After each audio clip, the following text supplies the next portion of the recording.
Welcome back, friends. If you're joining us for the very first time, we're so glad that you're here.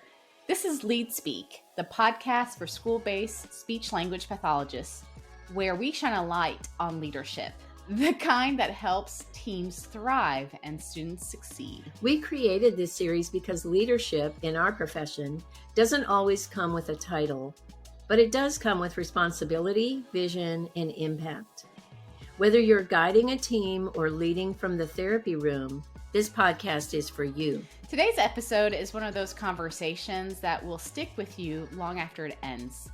We're joined by Rachel Powell, a systems-level thinker, legislative advocate, and brilliant SLP leader from Mississippi. Rachel talks us through what it really looks like when data leads the way, not as a compliance checkbox, but as a tool for instructional alignment, interprofessional collaboration, and even legislative impact.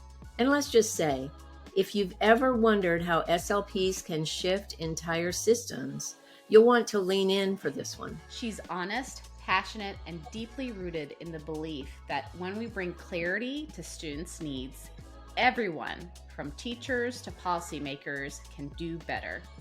You'll hear how she built partnerships, designed tools, and stayed grounded in her why the entire time. If you're finding value in these conversations, take a moment to follow the podcast on your favorite platform, Spotify, Apple, wherever you listen, so new episodes drop straight into your device. And share this episode with a colleague who inspires collaboration, who brings data to life, or who's ready to step into leadership in their own way. You might be the reason they find their next big idea. Let's keep growing this community together. Season 4 is already in the works, and your support helps us bring in the voices you want to hear. All right, let's dive into today's episode with Rachel Powell, When Data Leads the Way. Well, hey, Natalie, how are you? I'm great, Judy. It's nice to see your face. Yes, good to be with you. We have a super interesting guest on this episode, Rachel Powell, and we're just going to jump in. Welcome, Rachel. So excited you're here. Hi, Judy and Natalie. Thank you so much for having me today. I'm excited to be on the podcast. Okay, here's your first question. You ready?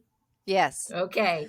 Tell us about your journey that led you to this very new chair that you're sitting in at work. Well, thanks. And again, thank y'all for having me today. I'm very excited to be here. The journey has always been about our roles in schools and our connection to the curriculum. So I actually entered the field because I really liked the idea of SLPs and literacy.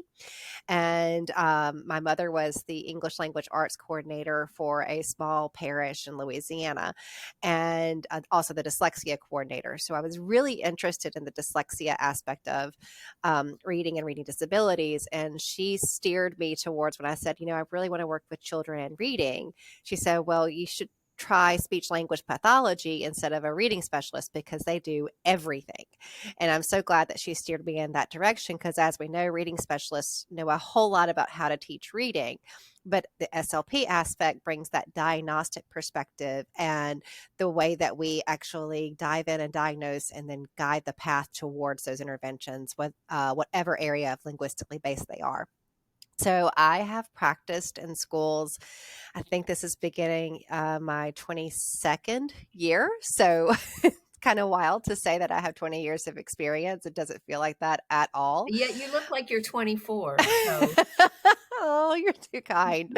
Yeah, I don't feel for sure that I have been a teacher for 20 years, but I fully recognize that I am the veteran SLP and teacher, so to speak, on campus in my district. And from the very beginning, I started out in Louisiana practicing as a clinician, and I was the diagnostician for the entire parish for 1 year, which was super fun. I love diagnostics. I teach diagnostics for Louisiana State University, and so I really like that aspect of our field. And then we moved to Mississippi in 2005 and have been there since. I've actually been in my district 20 of the last 21 years since we've been here. So kind of, I guess, loyal to where I am. And we've just, fully acclimated to the city that we're in. And when I came over from Louisiana to Mississippi, Louisiana was already implementing reading first and universal screening, but Mississippi actually had just passed that legislation to implement that the year we moved. And so it was a brand new initiative in the K through 2 school that I was working in. And because I had that experience of working with teachers in a reading first school in Louisiana, I worked with the principal and the lead teacher to help integrate and implement the universal screening procedures in my K2 school. And so that was kind of my stepping stone into leadership and being directly involved beyond just that special education world and into the regular education world. And from there, I did multiple roles over the years, everything from data coaching to lead literacy teacher, in which I was over reading for the entire district K through 12, in addition to my SLP responsibilities, and working with the MTSS, formerly RTI. We remember when it was response to intervention, right? But of course, things change and the system changes. And I've been over the MTSS system for probably the past 4 or 5 years. And starting this month, I just moved into my new role as the Director of Curriculum and Instruction for the district. I've also had roles working with SPED teachers and coaching them on effective instructional practices, specifically in reading, but also beyond that. Just I've worked in the math realm, I've worked in the science realm a little bit, and all of the aspects of what we have as SLPs, that linguistic knowledge, and bringing in that knowledge to that curriculum aspect and how we can parse apart these complex sentences and these expository texts and the different types of text structures that we encounter in science and social studies has really been an asset to be able to help coach teachers and special education teachers on how to teach students to read and to understand this material. And again, even in math, there's a lot of language in math, vocabulary, and breaking apart those multi-step problems. And okay, what is this question actually asking you to do? And so that's been a really fun experience. And I look forward to my new role. Yeah, I noticed in math word problems that there's like a different prevailing sentence structure than if you're reading a story. So just being able to pull that out for students and talk about the language piece to clarify them to get to solving the math problem is definitely an SLP perspective on Absolutely. academics, right? Yes, I can remember a specific instance working, like when I'm doing a state test and I had to do the read aloud. So you can't help but hear the problem because you're reading aloud, right? And so you're reading this math problem for 3rd grade. And I was, the student is doing the task, you're just right there, 1-to-1, knee to knee, right? So you can't help but see how they're performing on certain things. And it was one of my language kiddos, and they just missed all of that linguistic aspect. They were able to work the problem. If it was just a standard problem in front of them, they were able to add and subtract and multiply and divide. But the minute that linguistic aspect came in, that they had to do an additional step, then that's when they totally missed it, because they weren't able to process and understand the complexity of that syntax and that problem in order to effectively execute the problem and get to the right answer. So that I remember that being a very eye-opening experience of reading a problem aloud and saying, wow, this is a lot to process orally, much less as you're reading it. Can you give us a little bit more context? Can you tell us about how big the teams around you have been in your career so far? Because you talked about being first in a parish setting and now moving over to Mississippi for our listeners, just so that they understand how many staff members are you currently leading? And has that been the same throughout your whole career? Yeah. Generally speaking, in the parish, it was a larger distance probably, but about the same population. It was very small populations, but we had multiple schools because we have a lot of community schools. And, y'all are in Texas, y'all have independent school districts, and I always am fascinated by the different types of school structures, because in Louisiana, you were primarily parish-based districts with very few city schools. In Mississippi, we have more a city school and a county school district, and not necessarily the whole county together. So if I put everybody together, I would be larger than I was in my parish, but because I'm in the city school district, I only have 5 schools. But that equates to about 3,000 students and a staff of probably a few hundred, 200 to 400 probably across the district, and that staff varies. So depending on which school site I've been working with, the team's been larger or smaller. So I could work with some schools whose special education staff maybe was only 2 to 3 special education teachers, or some schools whose special education staff was 6 teachers and 5 SLPs. So it really kind of depends on where I am in the age and the population. But the largest school we have is our high school, and the second largest is our elementary, which is our pre-K through second grade. And 5 principals, multiple assistant principals, 5 academic coaches that I'm working with. And I think we're 8 SLPs, which I won't be as involved in that as much anymore, which is a little bit bittersweet. But I'll still be working. Of course, Gen Ed works with all education, including special education. So I'll still have a hand in that aspect, so to speak, of what we're doing with our special education students, or students with disabilities, I should say.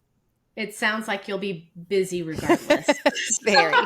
Very, very busy. So can you tell us a little bit about how that experience of working with, the principals and the assistant principals and the general education side and the SPED side, like how has that influenced your perspective on collaboration and delivering speech therapy services beyond just our therapy rooms?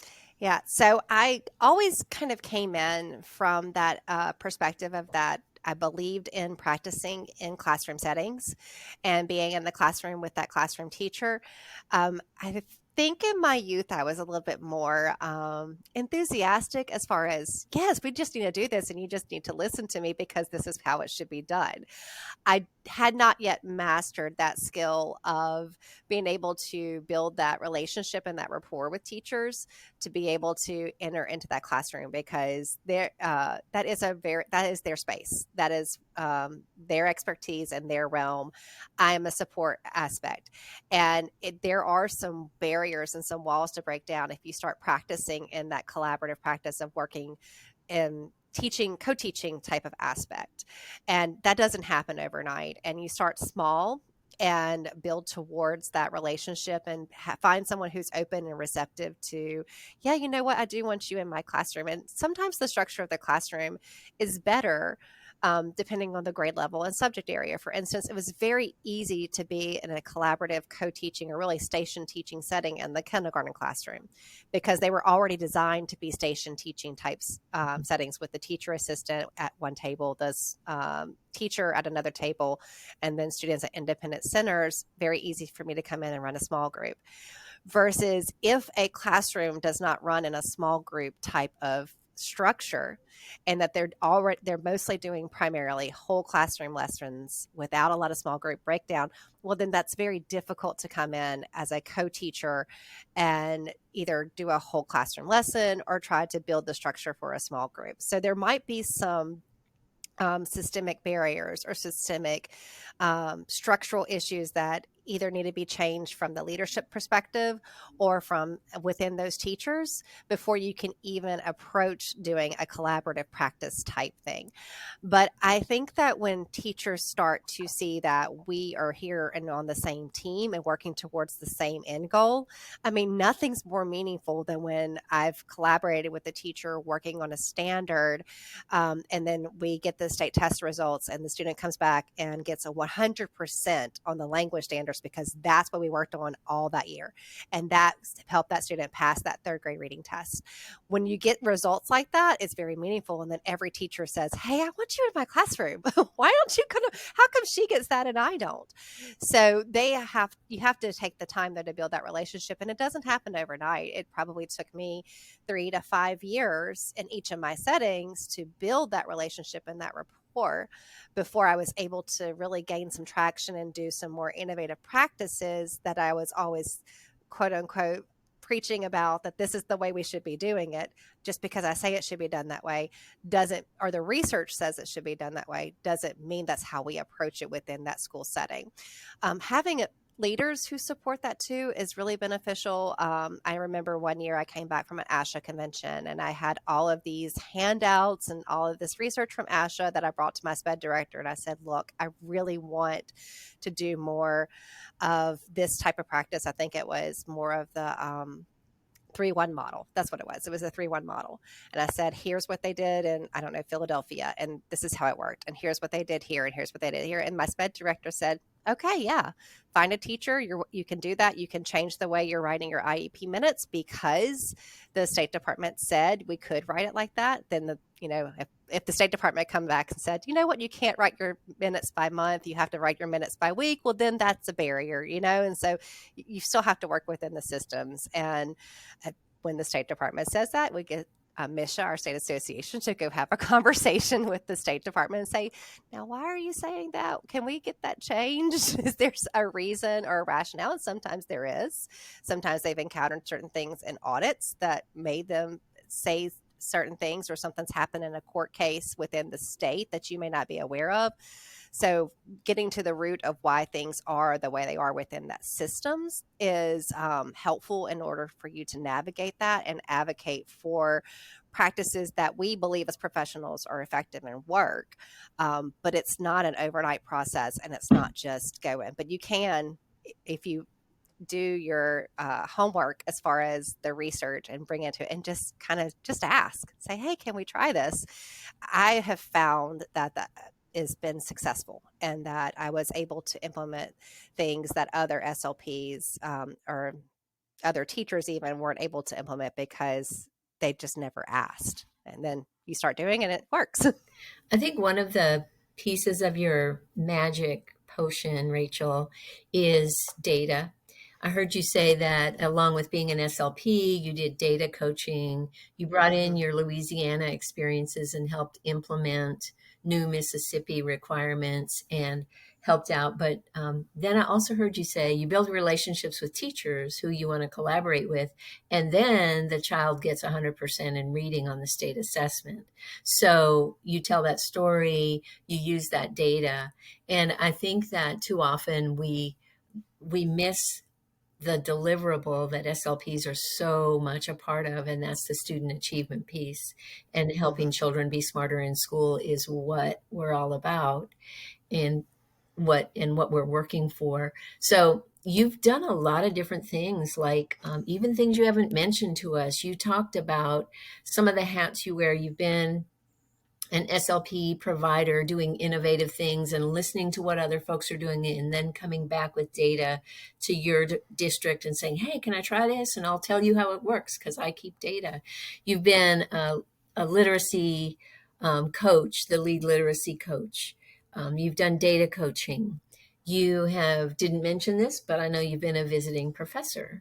You are an advocate for children and children's high achievement in schools. You're also an award-winning volunteer leader with the American Speech Language Hearing Association. So lots of different aspects to your journey. And so what I want you to reflect on, if you can, is whether or not there's a common thread or some sort of pattern in your trajectory that's led you from one thing to the next thing, to the next thing, to the next thing.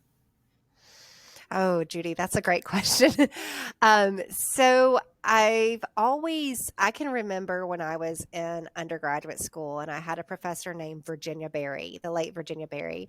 She was a member of, y'all help me remember the name of it. It was the Legislative Council. Do y'all remember the ASHA Legislative Council? Natalie's too young for the LC. So it was Legislative Council, then it was committee. It's now with the Committee on Ambassadors, but it was SLP and Audiology Advisory Committee. I was a part of that, and now it's the Committee on Ambassadors. But that Legislative Council, Judy, you remember and recall that it was representative of members across all the states and everything. And Virginia would say to us of course, she was Miss Berry to me back then, but as I got to know her, she became Virginia. But she would say to us in undergrad, be a member of the state association, be active, be an advocate. And that really stuck with me. So one of the first things I could say probably has been a commonality in my journey has been great mentors and mentorships.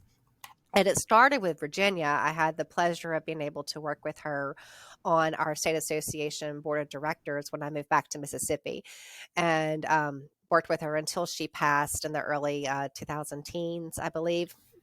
And just having her guidance and her leadership and her enthusiasm. I mean, she always was pro ASHA. She was an audiologist. She was always pro ASHA. She was always pro advocacy, pro MISHA, state association, having us be involved. She got us involved as students when we were in undergrad and graduate school as part of NISLA, and being able to go into those conferences and work with those speakers. And so I really took that to heart as a student, that if I wanted to make meaningful differences, I needed to be an advocate for the students and or clients that I serve in my settings, whether it be in a school or a healthcare setting or wherever. I'm a voice for them when they can't be a voice for themselves so many times. And so I was involved in SPALS, speech pathologists and audiologists in Louisiana schools, and LASHA when I was in Louisiana for those few years, and then almost immediately got involved with MISHA, the State Association of Mississippi, when I moved back. And one reason I got involved is because there were actually barriers. We had cognitive referencing in our state policies, and so we had to prove a student had a certain IQ to be able to identify them with speech or language, not just language. And then that was the same time RTI was being implemented. And so this was before the letter from OSEP that said you did not have to do RTI prior to a special education evaluation. And so we basically were ending up in this, kind of hole of students who were in tier interventions. They also had very obvious, significant developmental language disorder, DLD, or speech sound disorder, SSD. It was, I can remember a particular student that it was a combination of both. Could not prove the student had the ability because of the cognitive referencing piece and the types of tests that SLPs are allowed to give as far as IQ tests and the age of the student. And it's like, this just isn't fair. So it just get so mad and say, this is not right, that we can't treat the student who we know. You could talk to the student. You knew there was a disability there. It was very obvious. And so I went to a MISHA conference, and they were talking about the policies, and I raised my hand and said, "Can I get this changed?" And they said, "Come follow me." And that began my leadership journey. And Georgine Johnson in Mississippi was another one of my great mentors that she and I just kind of paired together. And she led me through that process. She had the contacts of the Department of Education. She facilitated the meetings with them. We met with the state special education director and the SLP representatives from the State Department of Education. And we just came and referenced the research, referenced ASHA policies, and we worked together, MISHA and the Department of Education, to rewrite the state policies just 4 years after I moved here. Those policies are still in place. They do need revising, I'm sure, but we all know how long it takes to revise IDEA and that whole process. But so I guess one of my qualities is I'm pretty persistent, especially when I see something that I think is just wrong, because it's obvious to us it's wrong, but so many times we'll just say, oh, well, nothing we can do about it. And I would say that's not true. We actually can be very powerful. We have powerful voices. We can get things changed, but we have to be willing to put ourselves out there, so to speak, and go advocate for our patients, clients, and students. So I had that experience with MISHA. And then, Judy, I met you through ASHA volunteering through that SLP Advisory Council. And I was involved in that council for 6 years. I think it's 2-3-year terms. And through that, got connected to different other mentors. Judy, I would count you in one of those mentors for sure. I think we also connected at CSAP too, maybe through when I was president of the State Association. And that's led me to my journey of ASHA convention co-chair for this year, which I never would have pictured myself in that position of being the co-chair for the convention, much less the centennial ASHA year. So it's a very exciting time to be a volunteer, but it's also a time for us to be reflective of our past, where we've been, where we currently are as a profession and practice, and then where do we see ourselves in the future? Because there's a lot of things happening. Of course, we all know there's a lot of things politically that are influencing our field, and I think that it can make us feel like maybe we don't have a voice and we don't have power to make a change. But we really do. We really can be the best advocates for our clients that we serve, because we know the data, right? We know the research. We can be able to connect it. But sometimes we might miss that human connection of like, okay, well, if we don't give this child this service, what's the long-term outcome? And sometimes that can be what's missing in our advocacy if we just come at it from data alone. And I like how you said earlier about I'm data, but I'm also about those relationships. It really is a combination of both, because unless we can make a connection, if I'm talking to a senator or a representative or any kind of elected official, if I can't say, do you know someone who's had a stroke? Or do you know someone who's had a hearing loss? They can't make a connection between what it is that we do to help others communicate effectively a human right for all. So the ASHA mission statement goes. One of the things that I've heard you say in your comments leads me to a pattern that I'm going to identify in you as you moved along in your journey. And that is that you do that reflection piece and you're very aware of what's working because you're hooked to your data. But then you also are like, hey, that's just not right. I'm going to do something about that, which then leads to innovation. And then you keep your data to see if the innovative activity that you've adopted is going to work. If it doesn't work, you go on to the next thing. But if it works, you keep it. So I think that is something to be celebrated, Rachel. Actually, it's a high compliment that you keep the excellence and you toss out the things that aren't working and intentionally move forward. And that brings you to your position of really influencing the quality of education for students in your district. So kudos to you and congratulations, because we're really proud of you.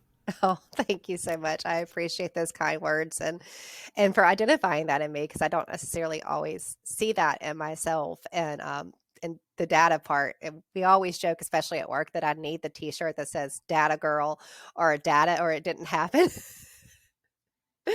So it's definitely, I'm data driven, but I also realize that that can be so high level, abstract, arbitrary, so to speak. It can be operating outside of that human connection level. And we've got to get down to that level about, well, what does this really mean for the student if we don't connect what we're doing to that student's academic outcomes? Because a lot of times I know I get feedback from SLPs, well, why should I be involved in the curriculum? I'm here to work on language. I'm here to work on speech. Yeah, but don't we want them to graduate with a high school diploma and become a member of society who can, fulfill whatever it is that their life's purpose and mission is? Sometimes we miss that connection because we're looking at our skills in isolation, and we don't recognize how significant a communication impairment can be to someone in their daily life skills in the long term. If someone can't read or write, they more than likely can't get a high quality job. And if they don't have language skills that are sufficient, they're not going to be able to read and write sufficiently. And because we know, and I say this overarchingly broadly, this is something we know, language is the foundation for reading.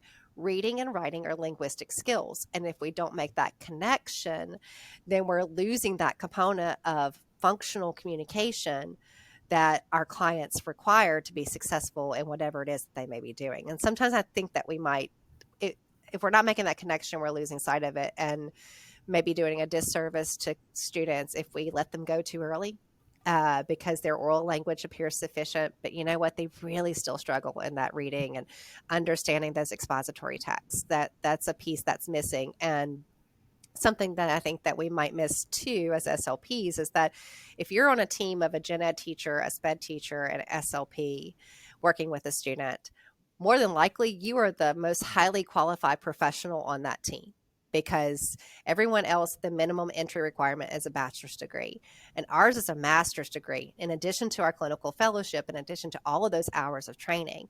So we might be the person that has the most knowledge to be able to help hone in and identify that area of weakness for a student in order to be successful, because we're not asking students with disabilities to be the same as everybody else. That's not the expectation. We know that they have a disability and they're going to need accommodations, possibly modifications to access it. But the whole point is that we're giving them access and equipping them with the tools they need to be successful so that they can, again, graduate and work. And there are so many things that we can do today with our technology, speech to text, text to speech, that don't necessarily require the same skills that we did 10 years ago. And who knows where that's going to be in another 10 or 15 years with the way technology is so rapidly evolving. But just because we can do that with technology doesn't mean we don't need to help identify how do we get this for the student and help them succeed, because they definitely still need us if they have a language disorder, for sure. Of course, our speech sound disorder kids, we can usually correct that and dismiss them, but there's still going to possibly be that underlying phonological component that carries over into their reading skills. So always being mindful of that. To come back to what you were talking about earlier about kind of politics and legislation, if we want our students to be participants in our communities, in our nation through voting or advocacy, or being able to go out there and make informed choices, that links hand in hand with their ability to access written materials and the ability to communicate in an effective and accurate way so that they can be part of that whole process, and then they can influence outcomes to votes and bond elections and all that kind of good thing. Absolutely. All the things, because we are very much influenced by the politics of our government, especially in schools, because it's where half of us as ASHA members practice. And we are probably the largest. I don't know for sure, Judy, you might know, but I believe that SLPs are one of the largest numbers of employers as far as students with disabilities. So we have special education teachers, but we have almost as many SLPs as special education teachers when you look at the numbers of students who are identified as students with disabilities. Students with speech and language impairment are the largest population of students with disabilities up until about fourth grade. And then, of course, then it turns into specific learning disability, SLD, with SLI, a language impairment, being the second most largest, but they also don't track all of the students that we serve as secondary, like DD, autistic, OHI, or SLD. And so when you look, we're a very powerful collective as school-based practitioners if you look at the actual number of students we serve, but a lot of times we need to use our voices more. Mm-hmm. We need to recognize the power that we have. We need to reach out to our legislators. I found it interesting over the last few weeks. ASHA has been posting on the ASHA advocacy, trying to get us to contact legislators about the bill. And unfortunately, it did pass without the changes that we were advocating for as ASHA members. But the number of outreach, it was only about maybe 30,000. And they said that was the most that we've ever had on ASHA advocacy. And we are 200,000 plus members. When you think about that in a mathematical perspective, that's only about 20% of our membership are actually taking the opportunity to talk to our legislators. And I have had the opportunity and experience that I had my senator come to my elementary school. She did a tour. She spent 2 hours in the school. She went to the classroom. She sat in my teeny tiny, 4x8 room. It was so small, and cramped, especially for 3 adults, because my principal, myself, and the senator and my sped director, so 4 of us. So it's very, very cramped type space. And so that gave her like the perspective and the reality of how this is what it actually means to practice in a school that's publicly funded. And she was on the Ways and Means Committee. And many people don't know that we've never fully funded IDEA at 40%. I think and Judy, you can correct me if I'm wrong, I think the highest we've ever gotten is like 18%, maybe. And at this time, it was around 16% funding. And that year that she came to my school, we actually increased funding by maybe 0.5%. Hey, we'll take it. We'll take all the points. And I don't know if, and I know she voted yes for that. And this is a conservative Republican person. They typically don't vote for more funding, but she did. And, maybe that visit to the school, maybe it made a difference. Maybe it didn't. But unless we try, we'll never get any results. Yeah. But there's so much that I think that if you're not paying attention, you don't understand about how public schools are really funded and how dependent we really are on that funding, because it's not nearly, again, if we're not even funded at half of what IDEA was promised to us, and we still function at the capacity that we do with the limited amount of resources that we have. I think one of the great things about volunteerism, because so much of your experience that you just spoke to is your capacity and ability to volunteer through your state association, through our national organization. It's such a great way to get really inexpensive professional development as a volunteer. That's very right, because yes, you get the opportunity to raise your hand and say, hey, I'm either super good at this thing and I want to give back by using my gifts and talents and passions to make the organization better. On the flip side, you can also say I have no experience in XYZ. Can I sit on a committee that talks about that thing? Because I need to get smarter on that, right? So what a really great way for you as a clinician, for you as a leader to just access real world opportunities to grow out that skill set.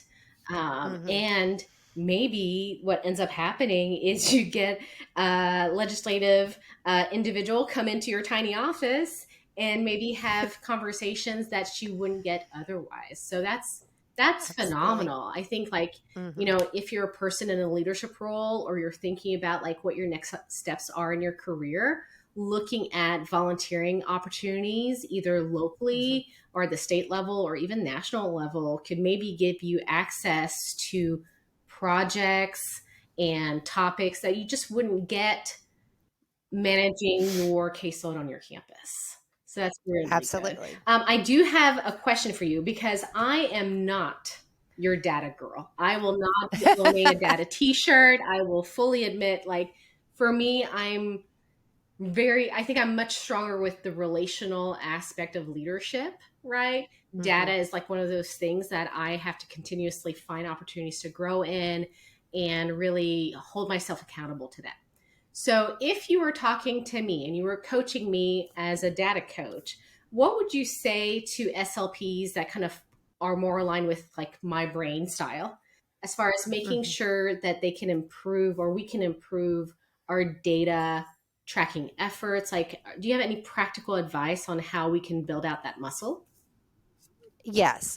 So I would say that you probably are more of a data person than you realize, because do you do progress notes and do you do therapy logs? Yes. Yes, when you do therapy? Of course, we all do. I mean, we were trained on SOAP notes, and we were trained on documenting every single session, the progress the student is making on that particular goal, right? And so it's not hard to take that data that we keep clinically all the time and translate that into data that's meaningful on what the student outcomes are, particularly from a school-based practice issue. If we're writing standards-based IEPs, well, we have something that tells us what they're doing in that particular standard. I actually did an article with Jennifer Schultz, Ashley Moe, and Rebecca Harvey on using the school-wide data to develop your IEP goals and objectives in PLAP. It's in LSHSS in I think April 2024.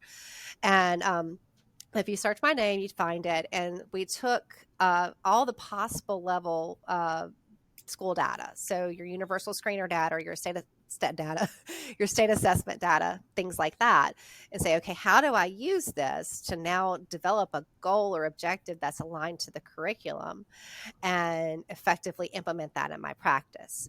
And so if you start with the data to begin with, as far as what they're doing in their state assessments or their universal screening data, their diagnostics, benchmarks, we have lots of different names for it, then that is a starting off point for you on your data journey. And then your daily goals and therapy logs are telling you what your data is and how they're progressing towards that. I also did a PD through the ASHA Learning Pass on effective DLD therapy in schools. And the way I outlined that in that session is I started from a curriculum-based language assessment and intervention approach with what's the question first? What does the student currently do, what they can learn to do differently? This is from Nicola Nelson in a 1989 article at LSHSS, and very well developed in the research. And so I framed it from the areas of language and, okay, if this is what the student currently does, and then this is where my goal is, how do I get from point A to point Z?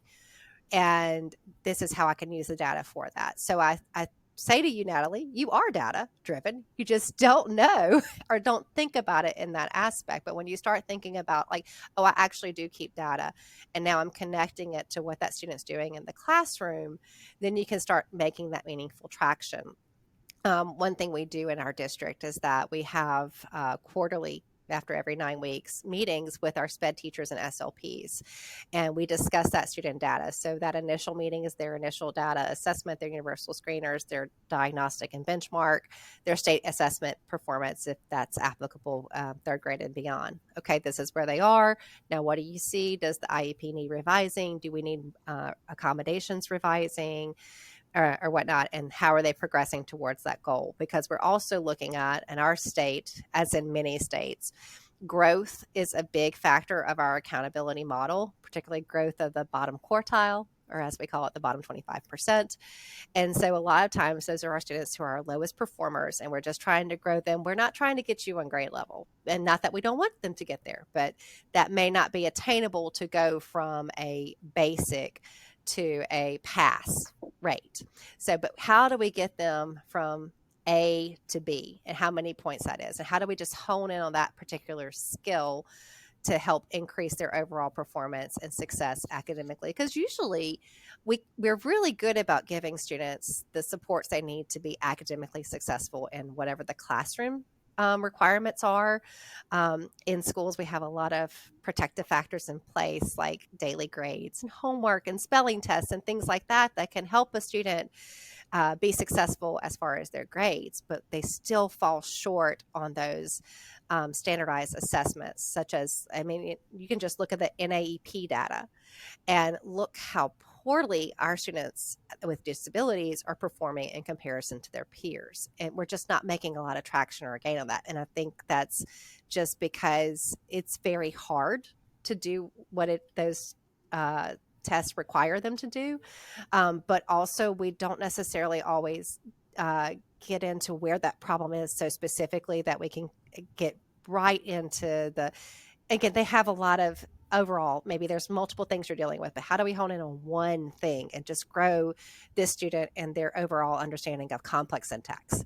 That can be very powerful, or just their writing skills, or just their phonological awareness. And SLPs are really good at that. And that's, again, where that collaborative practice can come into play, because we are really good at honing in on the skills.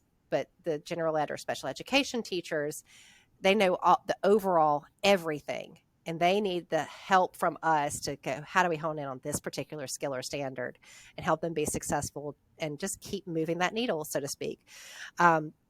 I have a boss that uses the analogy of, we're trying to go to California, and some of us are going from Mississippi to California. Some of us are going from Florida to California, and some of us are walking, and some of us are biking, and some of us are flying. The end goal is everybody has to get to California, because that's the grade level assessment, right? But not everybody's going to get there at the same pace. So how do we help our student who's walking to get on the bike and start riding and eventually get on the plane to start flying to California. So I like that Southernism analogy, so to speak, but I think it's a good picture of like, not everybody starts from the same place, but the expectation, educationally speaking, is that they all end in the same place. And how do we help them get there? And maybe we just need to help give those supports. And then I would use all of what you just said, Rachel, about using student data and data tracking and consistent meetings and everybody calibrated and all the arrows pointing in the same direction relative to students and what they need. And I would also apply all of those same ideas to your data tracking as a leader. So if you're a lead SLP, or if you're the director of C&I, or if you're the director of special ed, or you're just in a leadership position on your campus, your team lead for special ed, then you figure out in advance, like the standards set the aim line for students, the state, the grade level standards set the aim line for students. What's our aim line as a team in terms of what we want to get done this year? And so you decide in advance what you're going to measure and what the aim line is, and then you measure it. And you don't measure everything every time. You do your quarterly benchmarks, or you figure out which skills or which activities cascade into others so that you don't measure everything every time. And so you just get really smart about data tracking relative to moving your team forward. And it's the same thing as we're trained to do with students, is my main point. So we take everything that you said so well, Rachel, and then we apply it to our leadership situation, whatever that may be. And we figure out the aim line, figure out what we want to get done that year, how we're going to get there, who's on a bicycle, who's walking, who's, on the supersonic plane. And, and then we all move as a team, but don't expect each other to all do it the same way. So absolutely. And I really like the aspect of the team and the team building and getting the team to have that kind of one goal and getting narrow, because we can sometimes as leaders try to be, let's do our strategic plan, and we have goal A, goal B, goal C, and it can just be overwhelming and overarching. It takes a while to build your team, and the team's dynamic, it's going to change, and recognizing that sometimes you can go in with a certain idea or goal in mind, but you have to shift midstream because of the circumstances. We all experienced that during COVID, right? All of us as leaders experienced what it was like to pivot and shift, and the impact of that particular event so many years down the road. I mean, we really didn't come out of COVID as far as like our systems until 2 to 3 years later, but now we're back to feeling the impacts because those kiddos are entering school. And so that's changing our practices as leaders and as teachers and as those of us that are day-to-day in the trenches and working with students knee to knee. You can see that the impact is long lasting, whether again, data. I can track the grades and say, okay, well, this was the group that went home during COVID, and therefore they're performing more poorly than the previous years. Like, if my data changes in a particular grade level, well, I can attribute that to a certain aspect of when they went home for COVID versus, oh, look, this third grade class, and I know this because I have a kid this age that's going into fourth grade. That was the class, as far as our aspect, that had full kindergarten, no hybrid, nothing. So it's like, okay, this is a class that's a true like non-COVID class that feels like that's how we can measure as a system how we're doing from the curriculum aspect. But now we're just going to have to pivot and shift right back because we have the kindergartners and first graders entering who were so significantly impacted by that lack of socialization and interaction that we would have typically expected during the preschool years. And so that's education as a whole, and probably any leadership situation. Nothing's ever going to stay the same. So you have to be ready to change depending on the needs and the context of what you're operating in, and help build your team's capacity to make those adjustments too.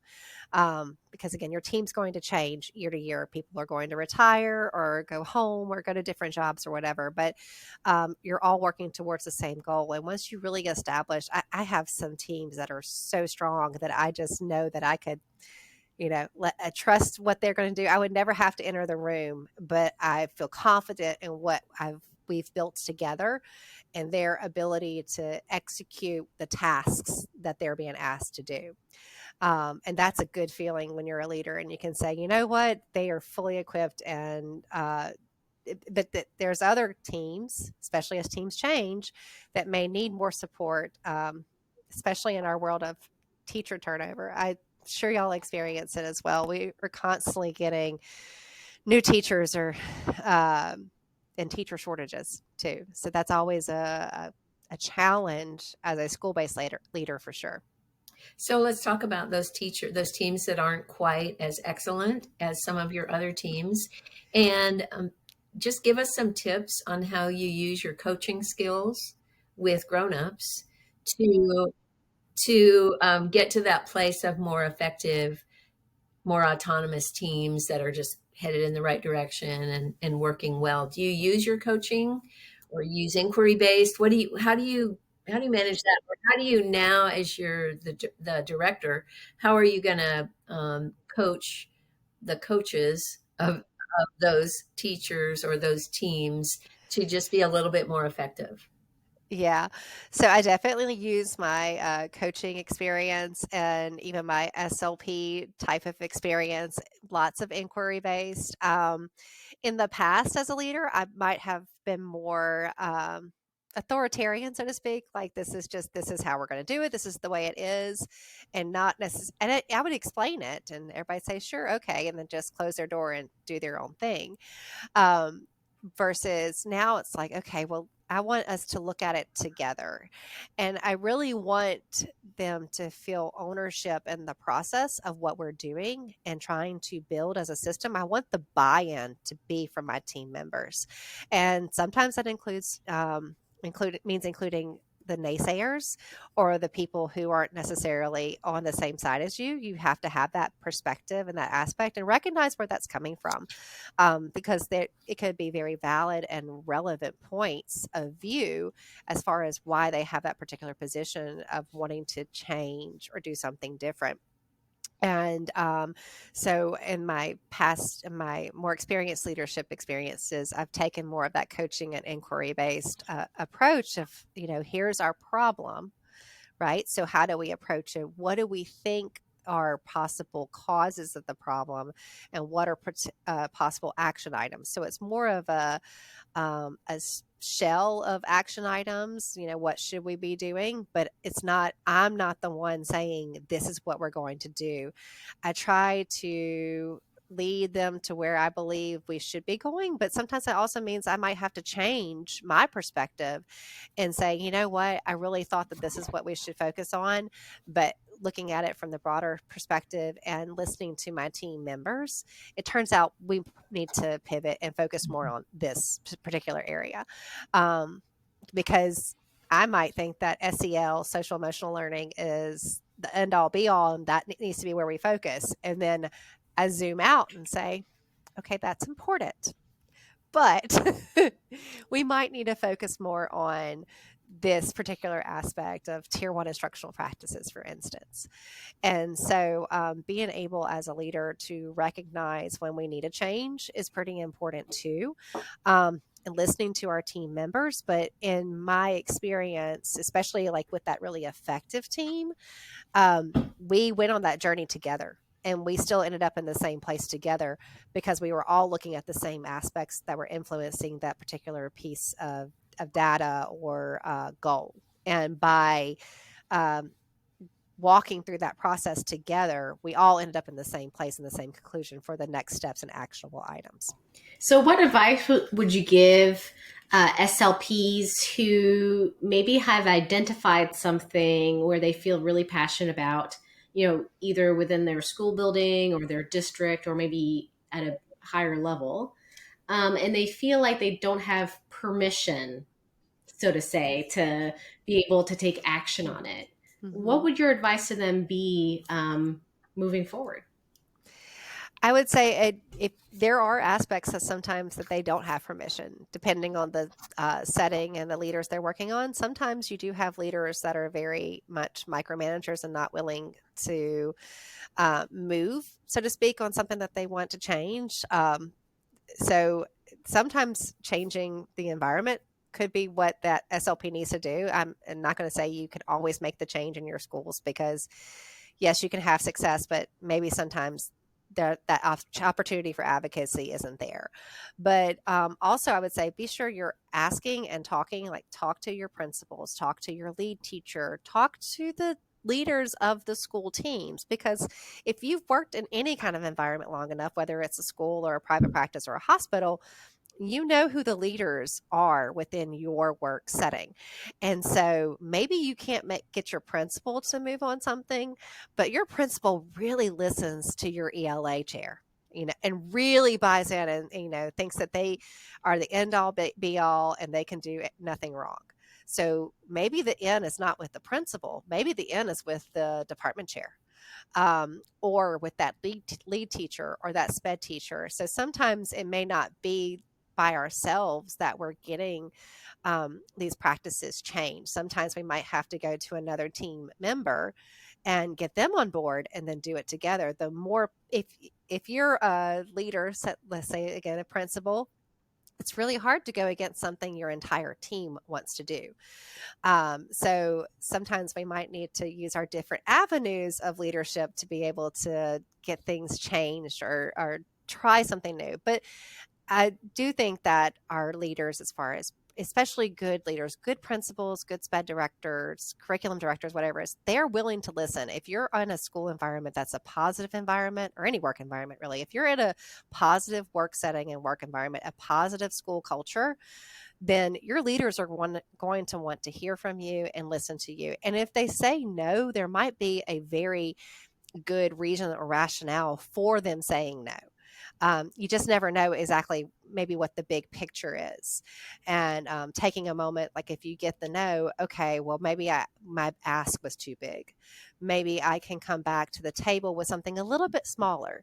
So instead of asking my SPED director, I want you to make all SLPs do co-teaching in classrooms, just starting with, you know what, you try that in your classroom with just one or two teachers. Because again, that was the error I made earlier. I thought that every teacher I went to that I wanted to co-teach with would say, yes, absolutely, Rachel, come in. That was not the case. But as I did it in small increments with those that I built relationships with and the ones that I could see and identify that were willing to be innovative, then I was able to make traction and gains in that particular aspect of practice. So it's not always cut and dry, so much as dependent on your school culture or your work culture. But I think that there's always a way for an opportunity, I should say, for leadership for SLPs and in all of their work settings, for sure. I think we kind of have a tendency to exhibit some natural leadership skills just by our training and practice and how we've been taught, especially with the amount of time we spend in thinking critically about research and science and asking questions. And some people want to embrace that. And some people, say, no, not me. Just let me just sit here and do my own thing. And that's okay too. It's whatever you feel most comfortable with. But don't be afraid to take the step out there and put yourself out there and talk to those leaders, or whether they be official leaders or those unofficial leaders. Sometimes it's those unofficial leaders, like you said, that are the ones that will become a person that will advocate for you, right? Will sponsor your Absolutely. idea forward, right? And then, and like what, Yes. to the point that you were saying, maybe the first step in making something right isn't a campus-wide implementation or district-wide implementation. Maybe the first step is doing a pilot program, right? Where this coming academic year, we're going to pilot this approach in first grade classrooms, or we're going to pilot this approach in all self-contained classroom settings for students with augmentative and alternative communication devices, or whatever the case may be, to kind of prove the point with good data, with those real stories of success. And then you grow out the pilot, you bring more people into the fold, and then you make it into the vision that you're hoping for. And I think schools are kind of the perfect environment to practice your team leadership skills, because there's so many opportunities for us to step into leadership aspects on our teams. You have MTSS, where they are basically, they want assistance and help from anybody who can provide it, right? This kid's struggling. I don't know what to do because I'm a fourth grade math teacher and I don't know what second grade math is, right? So that's not, or fourth grade reading. I don't know what second grade reading was required. I don't know how, I'm a high school reading teacher. I don't know how to teach phonics. I don't know anything about phonological awareness. So they welcome input from experts in those areas that can add value to their team. I think there's a perfect opportunity in many school settings for us to step up into those leadership positions. So we have some kind of like rapid fire questions just to talk about life beyond speech pathology, because it's, it's important to be something else in SLP all the time. Yes. So tell us about maybe like a book or a podcast or a TV show that you've been enjoying lately. Oh, books are my love language. So one of my favorite books I've read in recent years is The Covenant of Water by Abraham. I think you say it Verghese. He's the same author as Cutting for Stone. It's a beautiful book. It's very long, full disclosure, and you can do the audiobook or you can read it. I'm a huge audiobook fan. Love that. It helps me meet my reading goals very much, because I'll just be digging into data and listen to an audiobook. Because it's like, okay, Word, Excel, something that's automatic, right? Yes. Or clean, like when I'm folding clothes or washing dishes, that's when I'm audiobooking all the time. So The Covenant of Water is fantastic. I'm going to be a full-on book nerd and say I finally read Anna Karenina this year, and it is as good as people say. I know that not everybody might agree with that, but it was excellent. And but if you're looking for a little bit lighter fare, I just read at the beach The House on the Cerulean Sea, which is like a YA fantasy type. It was very interesting and just kind of a fun, magic people, so to speak. So I have a full gamut of book. Well, when you say that, reading is your love language, I mean, I'm not terribly surprised by this. Just thinking about just like your professional interests and your mom's role. I mean, like it's very on brand. So excellent. Glad to know. It tracks. So if you had an extra hour in the day, how would you spend it? Oh, besides reading a book by the pool? Yes, besides, that's too easy. Don't take the easy answer. Well, of course, I love spending time with my family. I have been married for 24 years, and we have 3 kids. My oldest is going to be a senior in high school, and I have a upcoming 7th grader, upcoming 4th grader. So they keep us very busy, and I enjoy all of their activities. And if it was just so I would love to spend time with the family, or my husband and I go eat a fabulous dinner. We're huge foodies. Luckily to be close to New Orleans, so we're hopping down there about every 2 to 3 months at least to get a fine dining meal, because you can't go wrong. If you ever need a New Orleans restaurant list, reach out to me. I have a very long list that I keep track of. And if it was just for me, just to get out, maybe go play a little tennis, because that's the exercise that I enjoy. I do walk or run, but I enjoy tennis. That's fun. The other ones aren't as fun, but I need to exercise. You just have to do it. Yes. I love it. Well, congratulations to your rising senior. I'm imagining that your life is going to get even more busy. Yes, even busier. All the activities. all the activities. I'm getting information for senior night. She's in the band. Just looking at all the colleges, college apps, scholarships, I love it. all the I things. love it. Congratulations. So the last question is to you. What is leadership in one word? Humility. I love it. That's awesome. Well, thank you, Rachel, for your time and your passion. And we will for sure look at our calendars for the fall and have you back on. Yes, I'd love to be back. Thank y'all so much. Great to see you, Judy and Natalie.